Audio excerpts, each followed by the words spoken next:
just to say we are meant to be having 3 papers today. The first is from Rachel Brooks here, The Limits of Higher Education Datafication, an English case study. And then this will be followed by a paper on external research funding in Finnish universities and universities of applied sciences, factors behind high performers and low performers. And I just want to make sure I'm pronouncing your name correctly. Is it Vuoko? Yes, it is correctly. I'm saying it correctly. So Vuoko Kotamaki, yeah? Yes. Okay, I want to get it right. And then we're meant to be having a third speaker, continuing in the face of rejection, advocating for persistence and ethical engagement with suicide research. And that speaker is not yet with us, but hopefully will join us in due course. And what we will do is we will have 20 minutes for each paper, followed by 10 minutes for questions. We're starting a little late, but I'll make sure that you get your full time.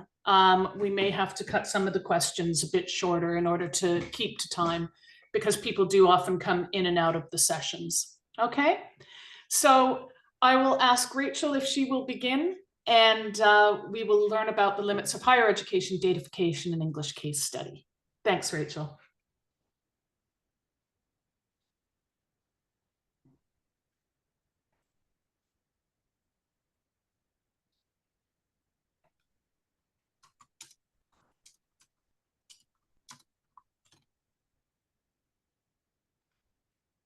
Rachel, I think you're on mute. I can't hear you. Can you hear me now? Yeah, and can you see my slides okay?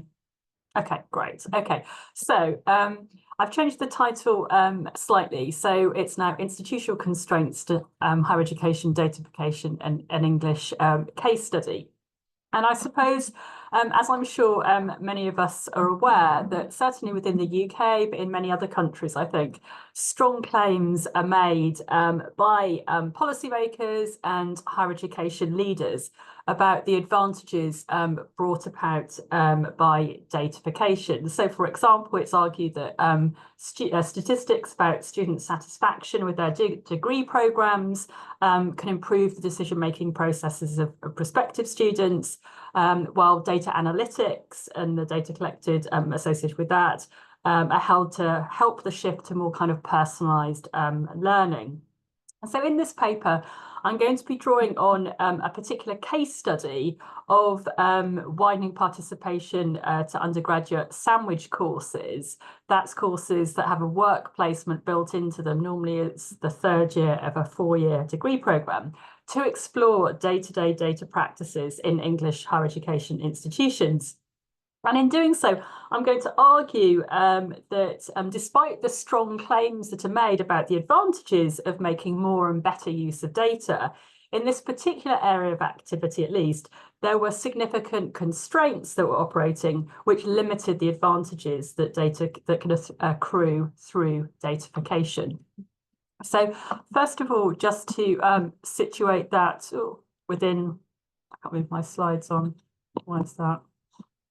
Oh, there we go, within the academic literature. So first of all, just to define datafication. So it's typically understood as the increasing importance of data in the everyday lives of people and the drive to turn human behaviour and activity into data points that can be tracked and analysed. And it's closely associated with processes of quantification and the increasing use of metrics. And datafication has had quite a profound social impact, not least in the close links between the metrics generated through datafication and the operation of power.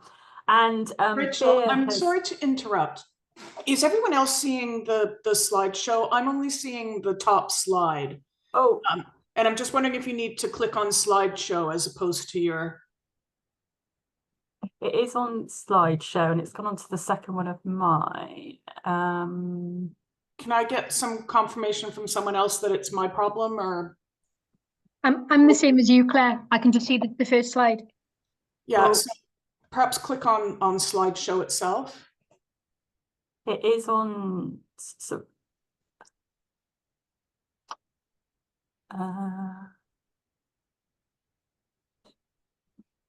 did you want to go out and come back in again? Yeah. Sorry about this. Um, Can our technical support offer any technical support as to why this might be happening, Owen? I'm seeing methods now. oh, you can see that, can you? Yeah, Okay. but I think you're probably going to have to click on each, on each slide then. Okay, and Rachel, does that look as if can you it's in present? Rachel, Sorry, yeah, can you hear me? yeah, If you can click a book, there's a book at the bottom of your screen. Can yeah, you see where you have yeah. notes? You can click that book. Yeah. Beautiful. There we go. Yeah, there you go. Okay, Okay. great. Okay. Sorry So- about that. Carry on. No problem. Okay, so just in terms of the kind of academic background, theoretical background, I suppose, Beer has kind of theorized the operation of metric power quite effectively. And he argues that the use of metrics shape the edges of what can be known, what is made visible and what is made invisible. And that obviously has impact on the action that can be taken in terms of kind of social inequalities, addressing them, etc., and what is seen as important or unimportant in institutions. And when we look at the literature around this on higher education specifically, there's been a huge body of work on learning analytics in particular, which has highlighted problems, for example, in relation to surveillance, privacy, data exploitation, and the propensity to correlations in data to be treated as causation and an inappropriate action taken or not taken as a result of that. And researchers have also pointed out the consequent kind of data gaze that follows from this, in which sometimes students and staff come to pass judgments on themselves according to how they believe they will be seen in data, irrespective of whether that accords with their own prior beliefs about learning. And I suppose an overarching kind of argument from this body of work is that within higher education institutions, datafication and quantification has become intractable. It's affected all areas of lives, and some of those kind of problems in the literature are seen across higher education institutions through their use of data. But I suppose despite this kind of burgeoning literature on the datafication of higher education, there do remain some gaps. So, for example, there's been much less focus on the use of administrative data rather than learning analytics. And so we have relatively little detailed empirical knowledge, I think, of how administrative data relating to students, staff, and institutional processes more generally are collected, analysed, and used in particular settings, and how institutional cultures and norms might impact on such practices. So in this paper today, I'm going to be focusing on this one area of activity, student participation in sandwich courses, as a lens to explore one specific facet of datafication. Just a little bit about the methods to start with. So I'm going to be drawing on a project that we conducted for TASO, the Centre for Transforming Access and Student Outcomes in Higher Education, about widening participation to sandwich courses. And this was initially set up to involve analysis of quantitative data about this held by higher education institutions, alongside interviews with staff and students. But it was really interesting that when we started this project, it became apparent through our interviews and through our contacts with universities that very little data were held about this area of activity. And actually, this came to constitute quite an important theme in the interviews that we held with staff. We conducted our research across 10 English higher education institutions, and they were chosen to provide diversity with respect to geographical location, their status, and the history of sandwich course provisions. Some institutions that have been doing this for quite a long time had a large number of students involved, and others that had entered this area much more recently. And we conducted semi-structured interviews with responsible staff, generally those who had held institution-wide roles for sandwich courses, and it's those that I'll be drawing on mainly today. And so that's a table. I won't go through that in detail, but that shows some of the kind of variation in the institutions that we conducted research in. And I suppose that the kind of overall argument that I want to make based on this data is that we started off with the assumption that data would be held, and actually TASO thought this based on their prior work across the sector, that there would be data on both who was participating in sandwich courses, so that we could look at the representation of those from widening participation backgrounds, and also the outcomes of placement years by social characteristic, and that universities would hold both administrative data on this, plus they might have conducted their own student surveys. But it became apparent, as I was saying very early on, that there was very little data use in this area of activity overall across pretty much all of the 10 institutions. In some institutions, there was no data collected at all, either about who was participating in sandwich courses or the outcomes. In some institutions, data was collected on some social characteristics, but wasn't analysed at all. And in some cases where it was both collected and analysed, it was only analysed in a very limited manner. For example, one institution did collect and analyse data, but only in relation to the ethnicity of participating students, not in terms of their other social characteristics. And it was only really in one university, a Russell Group institution, where relevant data were collected and analysed systematically on a regular basis. And so I think, although this is just one area of activity, because of the policy relevance of both widening participation and employability, we felt that this does raise quite significant questions about the extent to which we can see universities as datafied spaces. So in the next few slides, I just want to talk about some of the reasons why we see this kind of relative lack of datafication in this particular area. So the first area that staff talked about, and I suppose this was the most kind of common problem that was discussed, was the constraints in terms of both infrastructure and time. So in one university, for example, an interviewee talked about the limited forms of data storage for this kind of data, saying that we're still quite Excel-based, and talked about the kind of limitations of Excel in terms of manipulating data and filtering for social characteristics as alongside other things. So that was the kind of one of the kind of constraints. In institutions where data was held in more manipulable forms, so not in Excel spreadsheets, but in other types of database where manipulation was more possible, interviews talked about a lack of staff time to conduct analyses, and typically this was associated with the fact that data for external purposes was often prioritized. So some of our interviewees talked about the institution prioritizing the data that needed to be reported for TEF, the Teaching Excellence Framework assessment exercise, rather than for internal purposes. So that was a significant constraint that some of our interviewees talked about. Because of these problems, some talked about trying to make use of external sources of data. And so here, some talked about trying to use graduate outcomes.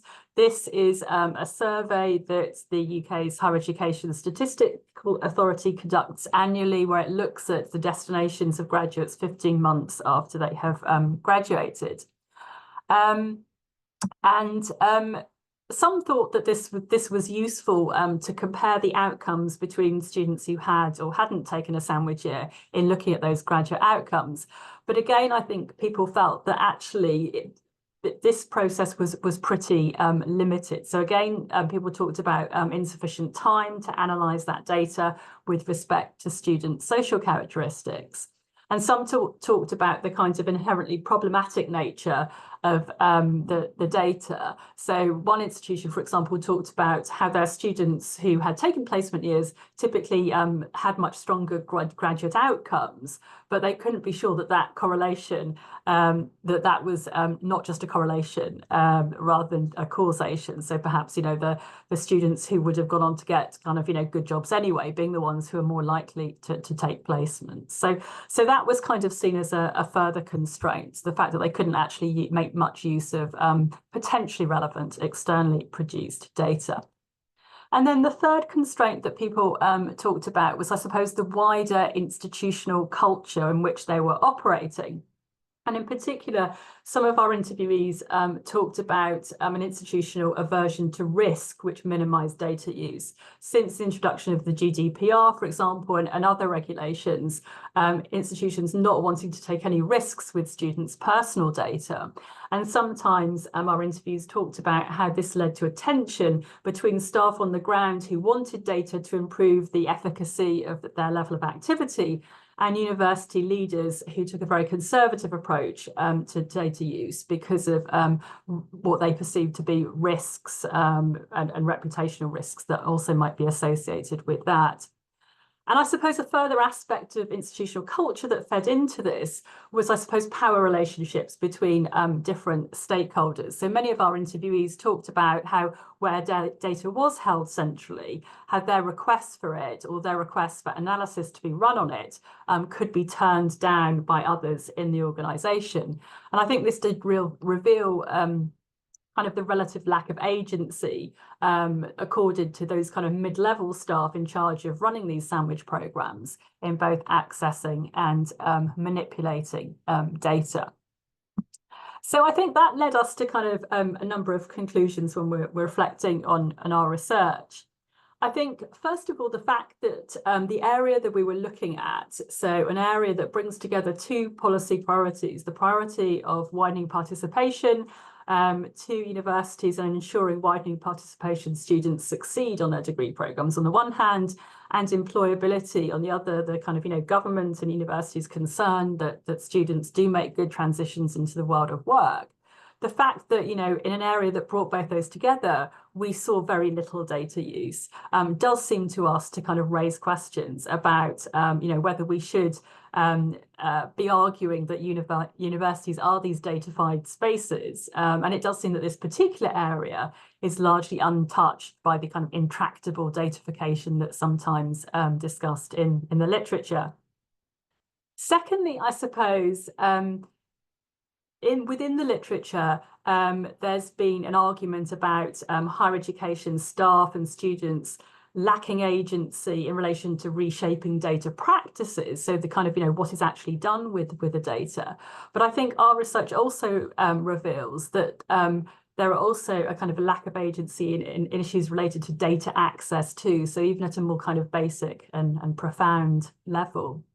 And then to link back to the kind of concept of metric power, Beer's idea that I mentioned at the start, I think what we've revealed is the kind of the lack of data in this area does render the experiences of widening participation students largely invisible, which makes it harder to take action if they are underrepresented in these courses or their outcomes are less good than other students because nobody had the kind of evidence on which to make those kinds of judgments.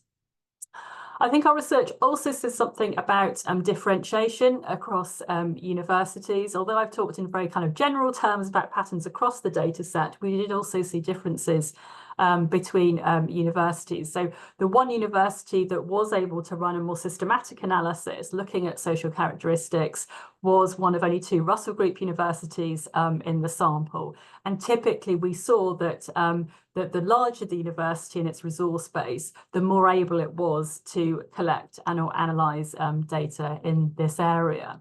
But I think this kind of finding does raise broader questions about whether there's a kind of exacerbating of inequalities for universities, which are typically less rich and which often have a higher proportion of WP students. So, are those students getting a worse deal because their institutions are even less likely than others to have the resources to do this kind of data collection and analysis?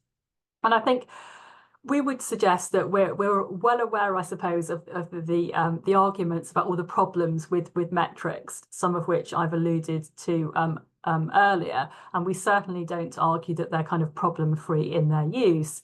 But I think, our research would suggest that they can be used effectively to surface persistent inequalities, but with the problems that we've revealed through our data collection analysis, there do seem to be kind of, really kind of systematic and systemic problems in many universities that are going to make it quite hard for institutions to surface any persistent inequalities. So that brings me to the end of talk. Happy to answer any questions that you've got, but just to let you know that a paper from this project is coming out shortly in the journal Higher Education. And then we've published 2 other papers from the project, one of which was published by Tezo in 2023. So references there if you're interested. And I shall finish there. So thank you. That's great, Rachel. Thank you so much. Really interesting, actually, the variation in approach to data collection and analysis. I thought it was interesting that you noted that where the impetus was external, like for instance the TEF, that was prioritized, and for completely understandable reasons, I think.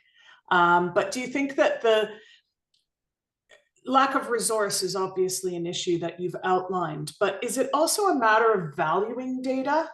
Do both of those things factor in equally, do you think, or?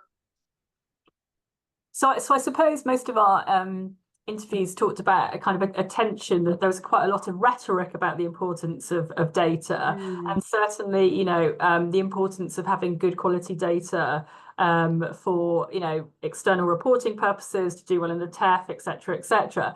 But I suppose that the sense was that actually this wasn't kind of filtered down to all levels of the organisation. And actually, although the people we spoke to did think that data was actually very useful and they valued it quite highly, it was just actually quite difficult to get hold of it and to use it for their purposes. So there seemed to be a kind of I suppose a tension between the values of, thinking it is important and useful, and perhaps the practical and institutional cultural constraints of what was actually made possible. And I think also a sense perhaps also that maybe institutions can't do everything, and that they've chosen to focus on learning analytics as the kind of key form of datafication rather than administrative data. I see. If you don't mind, Helen, I'll just do Volko's questions and then we'll come to you. You were talking about levels, Rachel, and the levels of the interviewees, and Volko said what must be done to enable mid-level staff to access data. What is the opinion of mid-level staff on this? And then what are the broader implications of your findings? Yeah, so in the report that we wrote for Tezo, there were quite a lot of specific recommendations, and they were quite keen that this wasn't just an academic study, that it was something that affected practice across the sector. So actually, I think the main recommendation from our report, and that Tezo was fully supportive of, and which we have discussed with higher education institutions, is that just better data is collected in this area, because it seems quite. So I think this is, in terms of Tezo's priorities, but also the priorities of many of the universities in our study, I mean, it is quite important to make sure that widening participation students are accessing these courses and doing well on them. But at the moment, people are relying on their own kind of anecdotal sense of what's working and what's not. So I think, in our report, we argued that actually systematic data needs to be collected, and then, resources made available so that it could be analysed. And I think, when we've presented this to universities, nobody's kind of really disagreed with that. So I think it's not that there's a kind of a fundamental difference of values. It's just that, there are the kind of resource constraints that I've talked about. So I don't think there's kind of a lot of opposition to this. It's just perhaps the practical implementation. And also I think maybe sometimes, processes that are going on in the mid-level of an organisation are maybe easier to overlook than when, you're being asked for data for the TEF, for example. Helen, did you have a question? Yeah, thanks for that, Rachel. I was smiling at several points, especially when, was it a concept of data gazing? I'm definitely guilty of data gazing. So that was something I came across. I was just wondering what your take on that. So I completely agree that this is like a really interesting area to get into. So I've got a couple of comments and your reflections on it would be interesting. So I think work placements, especially sandwich placements, are the kind of poor relation of experiential learning. So ESBL conference I went to the other day, and I think one of the presentations was about placements, and that was it. So I think sometimes because placements especially getting students out on year-long placements is difficult, time consuming, and fall between sometimes academic staff and professional staff, I think sometimes there's not enough attention paid to them. Then the other thing about the social characteristics, what I've come across is quite a lot of misunderstanding about how to define those students. So I've got a colleague, I sit in an applied science department, and I've got a really excellent colleague in criminology and forensic science, and they keep going on about RERO, this really useful acronym, rubbish in, rubbish out. So if you define social characteristics poorly, it doesn't matter if you get access to the data, if the data is rotten at the core. So I came across one kind of data set at my own institute claiming 90% of students were WP. And I thought, what? No way. When I unpicked that, they'd simply ask the students, you commute into university. 90% of students commuted to some degree, and therefore they were counted as WP commuter students.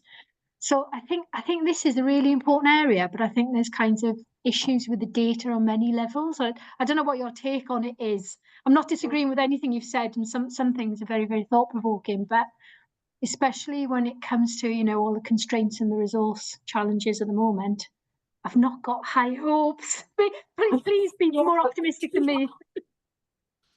No, that's interesting. I think so. The 10 universities that took part, maybe they agreed to take part because they didn't have such a negative view of placements, because I guess some of them had been doing it for years. It was a really important part of their kind of USP to prospective students and parents. And I think others who moved into the area more recently were giving it a high profile because they saw it as kind of, part of, an improved marketing effort, basically, to improve, to sort of prove that they're, employment, well, to actually improve their employability outcomes, but also to prove that they were doing quite a lot of work in that. So I think, and so maybe that was kind of a function of the universities we ended up with, that only those who thought this was actually an important area of activity agreed to take part. So there's probably that kind of methodological limitation. So there wasn't an awful lot of that, of people saying, actually, in our institution, displacement years aren't prioritised. It was almost the opposite, that I got the sense that there was actually quite a lot of institutional support for placements per se, although not necessarily for the kind of the data infrastructures to support that. Although having said that, nearly all the institutions did talk about how it was increasingly difficult to get students to participate since the pandemic. And I guess that's played out in kind of student mobility as well, anything that's kind of, seen as kind of a bit more extracurricular activity. And actually, we talked about how the cost of living might be playing into that as well in another paper about the barriers.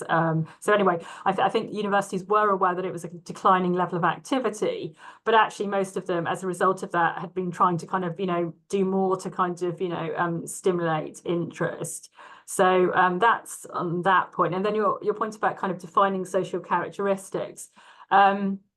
So I would say it wasn't so much that people struggled to define WP characteristics, because some of them, basically, we did some work in looking at how their WP office was defining it, and often there was quite a clear definition of the WP characteristics, which normally sort of mapped onto Office for Student publications in that kind of area too. I think it was more the case that universities were sort of deciding for themselves what are the kind of key things to look at. So, for example, one university was concerned that none of their international students were taking up placements, and so they only looked at data, international students, non-international students. And another one, as I mentioned, looked at ethnicity, because they were worried about the underrepresentation of students from ethnic minority backgrounds.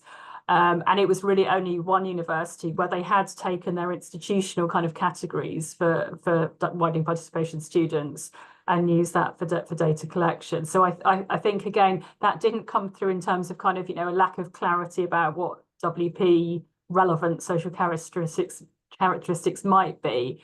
It was more that, for various reasons, if they had broken down the data by social characteristic, it was ones that were seen to be, like, based on anecdotal evidence, I suppose, most relevant for the institution, because the institution that had just looked at international students thought that there probably were problems in relation to WP students as well, but just hadn't had the capacity to look at those as well. Thank you, Rachel. That's really, really interesting. We're going to move on now to Vuokko Kotomati's paper on external research funding in Finnish universities and universities of applied sciences, factors behind high performers and low performers. How's your screen sharing going? Great. We will need you to put the slideshow on, though. I think it is the little book icon at the bottom of the page. There we go. Perfect. Thanks, Vuokko. You're on mute, by the way. Sorry, you're still muted. Unmute. Now you can hear. Great. All right. So good afternoon to all of you. So my topic is external research development and innovation funding, and in the context of Finnish higher education institutions. And I will present both sectors. So we have University of Applied Sciences and then research universities. So this data covers both sectors. And why this topic? Perhaps in all European countries, there's also, and it is a strong pressure to compete for research money increasingly. And it is also the task of all individual research and teachers. And nowadays also increasingly in Finnish University of Applied Sciences, they have started to recruit researchers and create similar research or similar type of research tracks like in universities. Let me go further. Yes, here's some introduction words. And the idea is to diversify revenue streams in order to get private money instead of state money. And also, as a result, the ideal is that institutions can strengthen and increase the institutional financial autonomy. These two aspects are very easy to find from literature. I do not have references here, but please trust me, I have read them and there's literature available. In this autumn, we just had an EUA forum here in Helsinki, and here it was emphasized that there are very hard difficulties to find new incomes, and especially private money instead of public funding. So it's a complex task. And I have a longitudinal analysis starting from 2015 until 2023, and related to external, domestic, and international research funding. So I categorize only these two because if you take all, it's very fragmented. In statistics, there are 80 categories of external funding, and it's very fragmented. And this is also very policy relevant, this domestic versus international, because there's pressure to compete for international research funding. Okay, so here you can see research investments as a share of gross domestic product. It is nowadays around 3%. So you can see the blue line is Finland, and then there is OECD, and then at the bottom line is the line from European Union countries. And as you can see, it's in Finland, it has been above, and it's still nowadays above, and the target is 4%, but let's see. But this does not mean that this money will go to university sector, because there are many other sectors who also do research. And the origin of this money, if we think this 3%, it comes from business sector actually, more than 2%, and then 0.5% from government and from higher education institutions themselves. So here's just a background for you to see where the money comes from. to these activities. And my research question is that what is the share of external research funding, domestic and international, and of annual turnover of institutions, and what factors influence the attainment of this funding in both types of higher education institutions in Finland. So I use the share of annual turnover because it is the way to standardize somehow, and you are able to compare, for example, universities and universities of applied sciences, and it measures the capacity to get such funding. But if you take volumes in euros, you will get totally different results. And this external research funding means that this refers to all external research money beyond our state co-funding models. So both sectors have their own performance-based funding models. And we have a database, National Vipunen, under the Ministry of Education and Culture. So I have drawn the data from there and categorized it to 3-year periods with median calculated per each 3-year period. And then all data is in SPSS, and I used descriptive statistics, correlation analysis, and some statistical tests. I was not able to use other methods because this data was not normally distributed. But I used, for example, quartile analysis. I think you all know what quartiles means, and it helps to go a bit deeper what kind of differences there are in both sectors, for example, based on the size of institutions.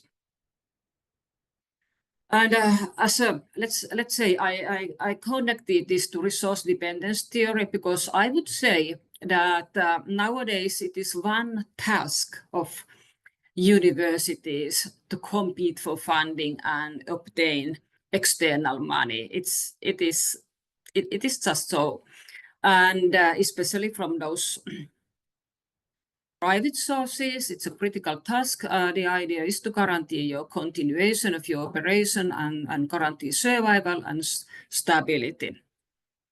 But the more you have this external money, it means that you are more dependent on those funding sources as well. And I didn't yet mention our funding models, but they are very competitive, and both sectors have strong incentives as indicators there that your universities are pressured to apply external money. So it's 12% in UAS sector, and in universities it's 14% in the current formula. Okay, let's move to some key findings and some highlights from there. As said, I categorized this to domestic research funding and international funding. And first, in the left, you can see UAS sectors, and this is the share of the annual turnover. And actually, they have more international, relatively more international funding than domestic funding. And also compared to universities, this was a surprise for me that this sector has relatively more international research funding compared to universities. But when looking at universities and their funding, you can see that it's 20% in all these 3 periods. So it has been stable. So universities as research institutes, they have tradition and history to do research, to apply and to compete for money. But in UAS sector, this is they are more teaching oriented, but nowadays they increasingly also do applied research. But of course, they are not at the same level because they also have different public mission. But here we can see clear differences.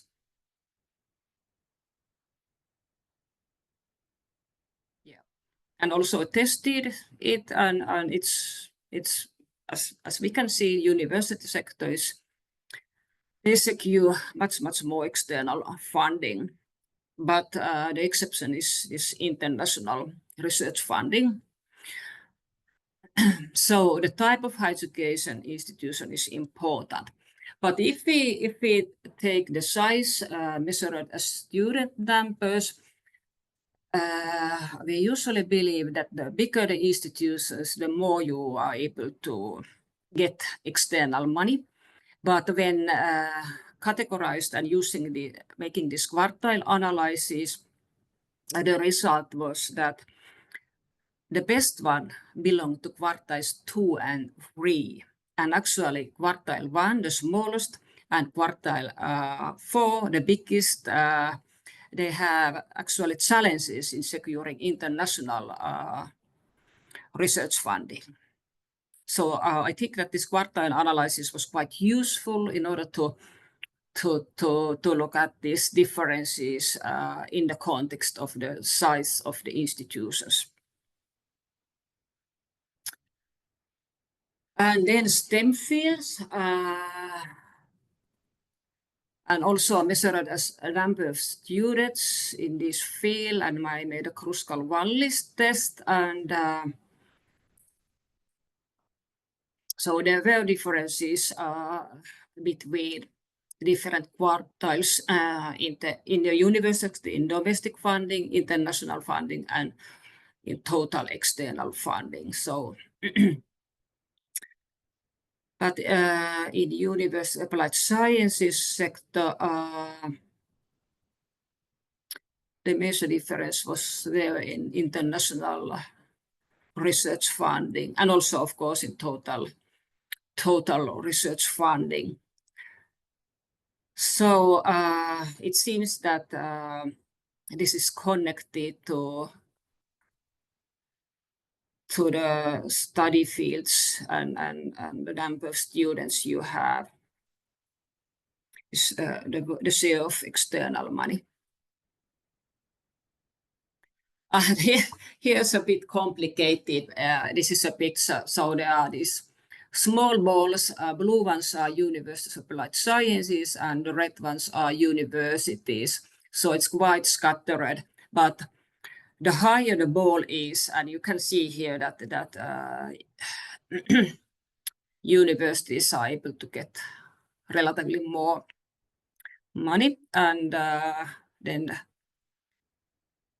UAS sector lag behind there.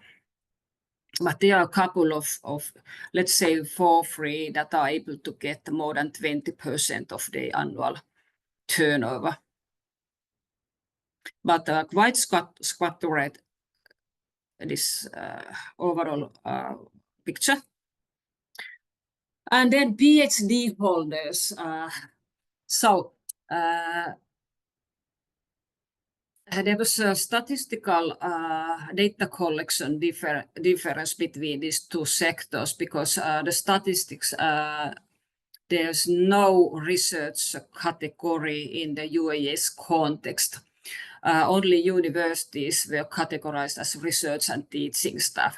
So I used the total staff in this University of Applied Sciences. As you can see, it's 14% to 13% who has a PhD. And in the university sector, among these research and teaching staff, it's around 40%. This is a big difference. And of course, this explains differences in this domestic research funding. And here's a figure of it. So these are two different categories of institutions. When we take these quartiles and PhD holders and these free periods.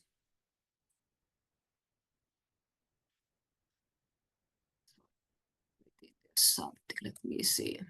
Okay, I have made a correlation, analyzed positive correlation between the number of PhDs and total external funding.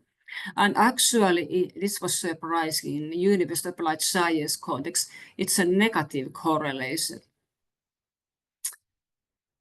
Yeah, but it's related to nature of the research, I suppose.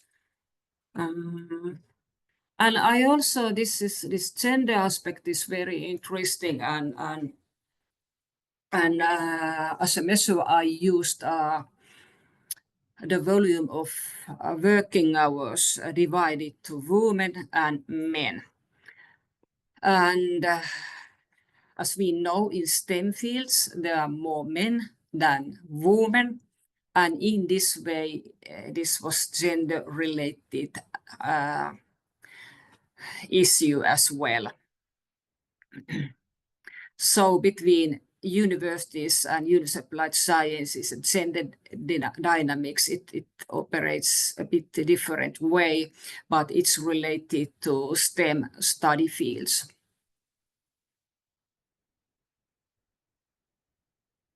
And in the university context, there was a positive correlation between women's working hours, or negative, sorry, women's working hours and international research funding.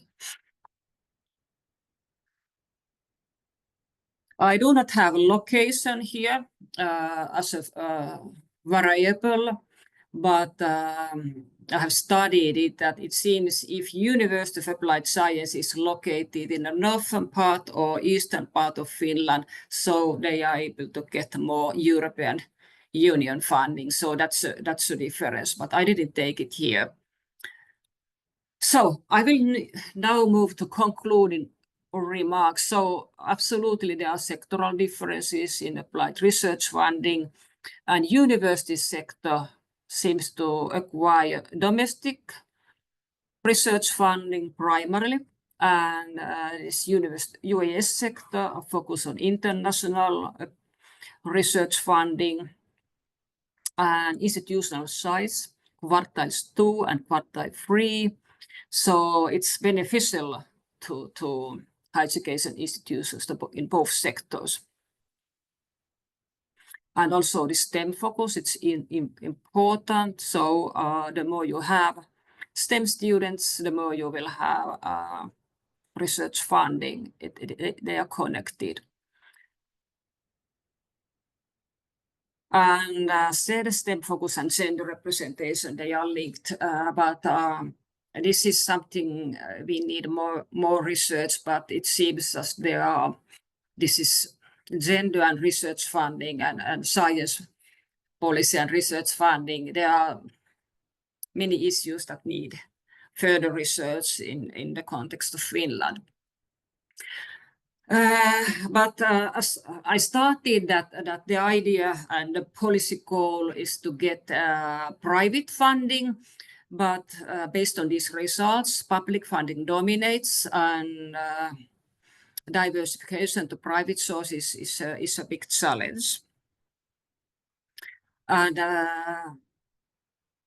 competing for this applied research funding, it seems that there's an ideal to continue the ideal of continuous quantitative improvement, that you will get more and more and more. So there is no saturation and roof for that. So the ideal is to get more and more funding. But the challenges is this transaction cost of funding competition, who will carry them, and usually they are not discussed at all in this context when we refer also in academic debates, when we refer to revenue diversification. And I also found, but not in these figures, but my results indicated that there is concentration of funding. So there are, let's say, 4 to 5 institutions who are in different periods, they are able to earn more than others. So let's say all the time winners somehow. But this is also a result that you can find from other countries in literature, this concentration of funding to best performers. And then related to dependence versus autonomy, in Finland, in both sectors, more than 50% of operational expenditures are covered by external money. And depending on the institutions, it can be 80% or more. It varies a lot, but the average is more than 50%. So actually, when talking about autonomy, so it's a quite big question whether we can talk autonomy, because increasingly universities and both higher education institutions are dependent on external funding. And as said, this is an important indicator. The more you have external funding, the more you are able to earn state funding. So they are interdependent also. And this is a big driver to apply funding from the different sources. But one risk is that, of course, this very competitive funding formula, it can mean that you make funding-driven research policies, and research is linked too much to what is funded, as found in the literature. And also, I can already now see that the fragmentation of research funding, so it's very, very fragmented, and statistics do not shed light to the real picture, how many sources there are actually, or how many projects there are that are conducted based on this funding. And at the end, the question is, or perhaps in the beginning, we should ask also what happens to interaction of research and teaching. You have different indicators, it means different incentives, and also this competitive environment means that increasingly there are separate tasks for teaching and research. And from the student perspective, it's important that how research is connected to teaching, and it's a challenge. And also when recruiting your staff, whether you recruit teaching or research-oriented staff, of course, universities prefer researchers. Nowadays, also University of Applied Sciences, so they have somehow competition between these. I need to check whether okay, it's thank you so much. That's great, Volker. Thank you so much. That was really interesting, very different perspective. I mean, you talked about this overall, the importance of securing additional funding. Are you finding that universities are investing in professional and support staff for this? Who actually applies for the funding? Does it become a responsibility of the academics concerned, or is there investment in resource that's specialized for this? Yes, nowadays, if I myself compare to back to 10 years ago, we have much better research services nowadays at the university level. So always there are information letters, and there are grant writers who can comment your applications, and also faculties have special professionals who are dedicated to this, and encouraging teachers and researchers to apply funding and supporting this, and recruiting policy. I have also analyzed university strategies. It seems that those there are HR policies, of course, and international recruitments are nowadays preferred, and those who has win external money and who has very good research networks. I would say this what came into my mind. That's really interesting. Did anyone else have any questions? Rachel, I think you've got. Thank you. Yeah, that was really interesting. I was just wondering, within Finland, how much sort of public debate there is about the politics of research funding? Because I guess in the UK, there's been with the previous government, there was quite a sort of policy drive, a kind of levelling up agenda in terms of kind of the geographical spread of research funding, and then disciplines lobby in terms of kind of, you know, the spread of funding across disciplines. And then also within the UK research councils over the past few years, there's been quite a lot of sort of public debate about the lack of success of applicants from ethnic minority backgrounds, which has kind of, you know, been then covered in the national press to some extent. So I just wondered, in Finland, is this a source of public debate and public policy at all or not? Yes, yes, indeed. There is discussion on public debates related to this. And actually, we now have a new RDI law that aims to guarantee more stability and also to raise the share of GDP to 4%. That is one of this goal. But this is a wider frame that do not necessarily favor universities and higher education institutions, because there is this business and enterprises, and then we come to the question, the impacts of research and societal impacts and socio-economic impacts that are expected increasingly. So these are aspects that are related, and we have also those funding instruments in Finnish Research Council that demand both scientific impacts and also the societal impacts. And this is very challenging to be good in both of them. And I was 2 years ago in a group that evaluated that instrument, and it's quite challenging that both types of expectations should be achieved. And at the end, it seems that because researchers do this type of research, so the business sector complain, we made a survey to set stakeholders and business sector stakeholders. Their opinion was that they didn't get enough of this type of research. So there is debate how to fund, and also whether allocations will go to universities or nowadays also to University of Applied Sciences and also to enterprises. And then we have Business Finland that prefer this research done in enterprises rather than universities. So early it was so that we get more funding from that agency, but nowadays they look at more the business sector.